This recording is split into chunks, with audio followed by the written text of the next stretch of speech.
on vous accuse par les autorités françaises d'être l'instigateur du sentiment anti-français. En Afrique de l'Ouest particulièrement, on a vu les Français être chassés de presque beaucoup de pays. Bon, c'est vrai que la RDC, c'est l'armée française. L'armée française, l'autorité française, exactement. Brûler le passeport français. Vous n'avez pas poussé les bouchons loin là? La question qu'on se... Vous savez, votre question, mon très cher frère, avec toute l'affection que je peux avoir pour vous, est symptomatique d'un système dans lequel nous vivons. La première question, ce n'est pas de se poser la question de savoir pourquoi le gouvernement français, suite à des critiques du néocolonialisme exprimées par moi-même, pourquoi le gouvernement français décide de me retirer la nationalité. Qui, en effet, si j'avais décidé de vouloir le garder, mon avocat disait qu'on avait 90% de chances de le garder en faisant appel. Moi, j'ai décidé en réponse de dire, puisque le gouvernement français veut tenter de m'humilier, de me faire ramper, je suis un Africain du XXIe siècle, moi, personne ne me fait ramper.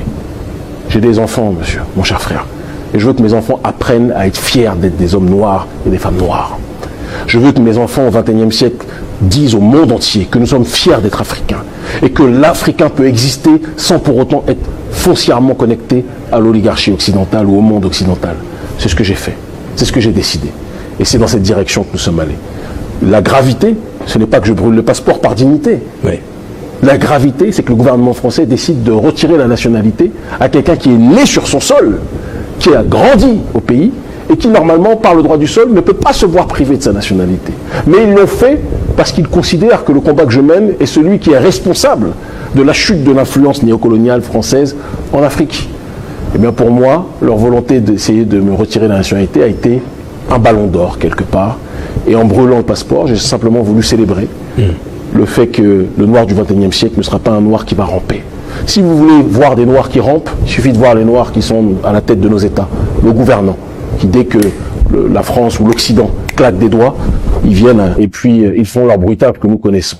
Moi, je ne suis pas de cette démarche-là. Dans la jungle, je ne serai ni un goré, ni un macaque, je serai plus un lion. C'est la définition de l'autodétermination qui est la nôtre.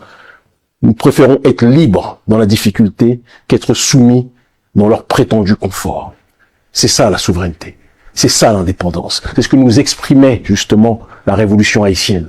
C'est ce que nous exprimait justement des gens comme Patrice Emery Lumumba, qui a été fauché par ses semblables. Ses semblables dont les héritiers politiques sont pour certains encore à l'intérieur du gouvernement. C'est de ça dont nous parlons.